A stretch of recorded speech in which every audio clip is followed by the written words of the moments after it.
This is Masechet Kiddushin, Daf Lamed Aleph Amud Bet, and the Gemara is continuing to discuss the mitzvah of kibud vaem. And in the second of the wide lines, we begin Tana Rabbanan. We learned in a Breita, Mechabdo b'chayav u'mechabdo b'moso, that the obligation of kibud vaem is both during the life of the parent as well as after death. B'chayav ketzad, how so?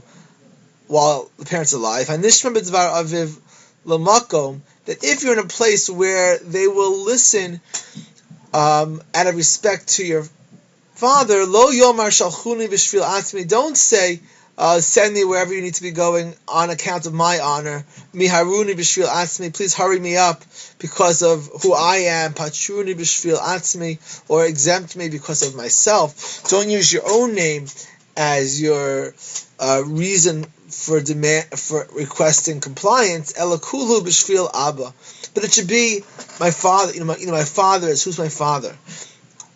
B'moso ketzad, how does one show respect after life? Haya omer dvar shmuel mipiv, if you're saying over a teaching from in your father's name, lo yomar kach amar abba, don't say this is what my father said. Ella kach amar abba mari, hareini kaparas mishkavo, that you should say this is what my father said. Abba mari, my father, my master, hareini kaparas mishkavo, I am an atonement for his death. This is only true within the first year of Avelus. After the first 12 months, Omer, you say, you don't have to say the full Hareini Kaparas Mishkavo, but he should be remembered for blessing to the world to come. In the Shulchan Aruch, this is a bridge to just Zechrono Levracha. Tana Rabbanan, another brisa. Chacham Mishana Shem Aviv V'Shem Rabo. If a Chacham is giving a lecture and is quoting a teaching, the name of his father or his teacher, he should change the name, and instead of saying the person's name, he should say my father or my teacher. Torgamon, the translator is not really a translator. The Torgamon is that the Chacham didn't necessarily have a strong voice to teach and amplify, so he would teach the teaching to a person with a loud voice, and this person was a Torgamon who would in turn say the lesson loudly for the audience. The Torgamon Eino Mishana Lo Shem Aviv Lo Shem Rabba. The Torgamon doesn't change the name of the father or of the teacher. Avuadaman, whose father are we talking about? Ilay Ma Avuadim Torgamon. If it's the father of the Torgamon, Atu Torgamon La Bar Chiyuvahu, is the Torgamon not obligated to respect his own parent? How come the Torgamon could say the father's name? Doesn't he have an obligation of kibud vaem? Elamar Rava, so Rava rather explains Shem Aviv Shel Chacham Shem Rabo Shel Chacham, that it means the name of the father of the Chacham or the name of the teacher of the Chacham. So the Chacham obviously will not say the father's name, but will say my father or my teacher, and then the translator who repeats it won't say my father like the Chacham, but will rather say the name of the Chacham or the name of the teacher's father.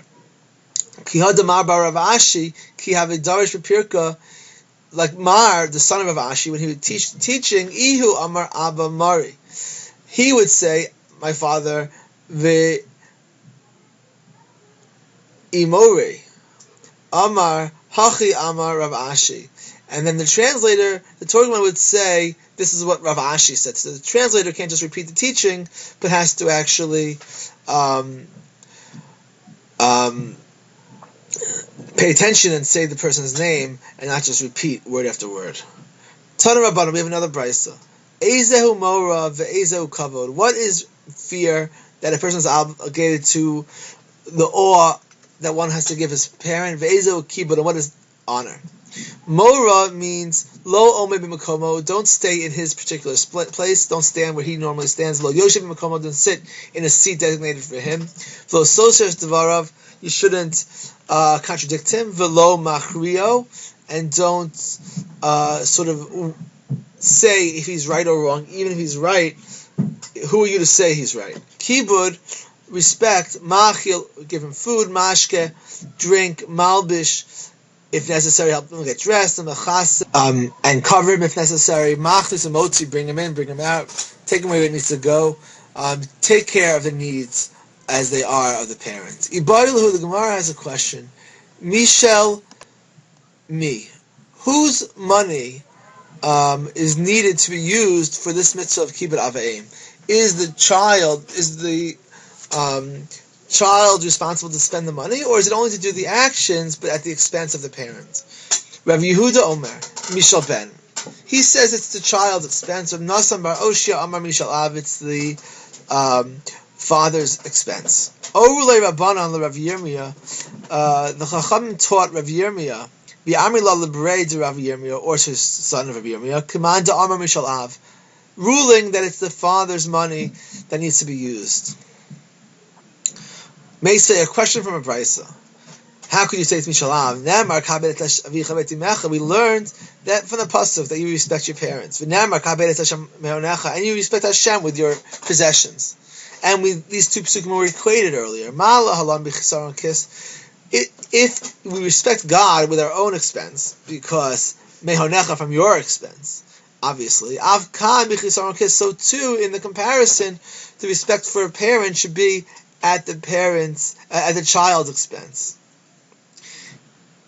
And if you're going to rule that it's the father's expense, how can we say that it's at your expense, that it's mehonecha, that you're using your money for it, if it's the father's money?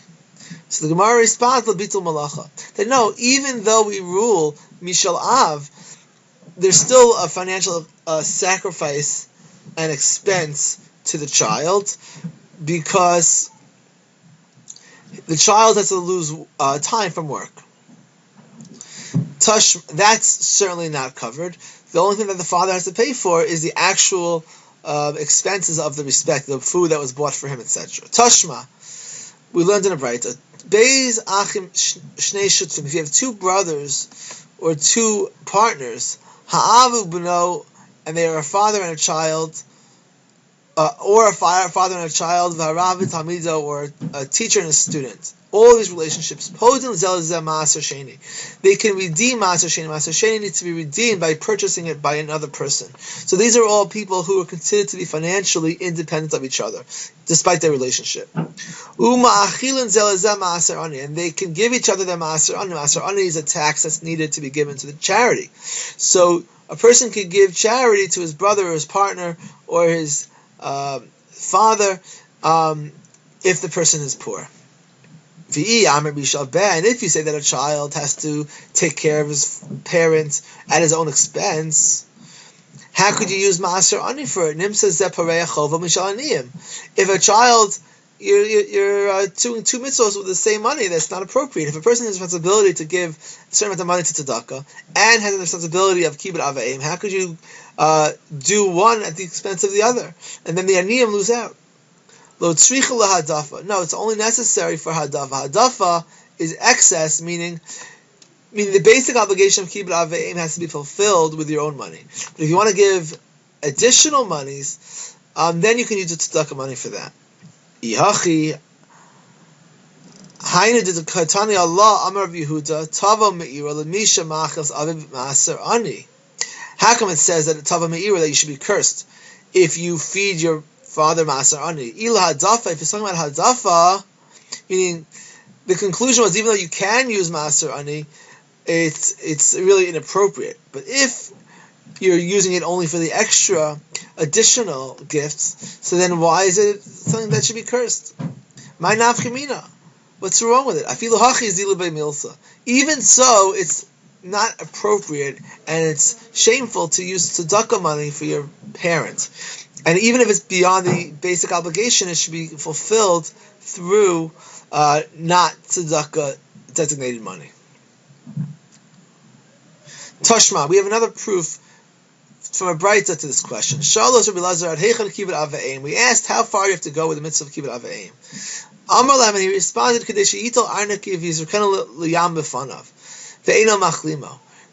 the mitzvah is so far that you should see let's say your father or mother would take a wallet of money and throw it into the ocean before you. You still shouldn't get angry at them. And if it's the mitzvah is fulfilled at the father's expense, who cares if the father throws out your wallet? If you're allowing him to do it as kibud vaem, he should have to pay for it. So the response is Baroil Yarsho, that even though it's Mishal Av, it's still a challenge to see the father throw out money because of the possibility that you would inherit from the parent and then you're actually losing your own money. Like the story of Rabba, the son of Rav Huna. The Rav Huna kara shiroi be'anpei Rabba b'rei. Rav Huna would rip up silk clothing in front of Rabba, his son. Amar, you said Ezel v'echsi irasach ilo rasach. Let's see if he gets angry. V'dilma rasach. Why would you test your child? Maybe he would get angry. Because you're violating the sin of putting a stumbling block in front of a blind person, because you're causing the child to sin. There was no real risk because he forgave. He was mochel.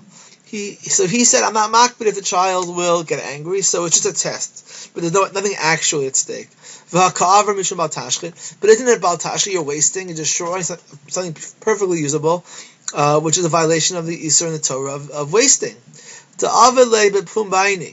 He did it on the seam where it was easy to resew it. So maybe that's why he wasn't angry. If he did it on the seam to avoid bal tashchis, so maybe the reason it wasn't a good test, because maybe he didn't get angry because he saw it on the seam. He did it while he was angry.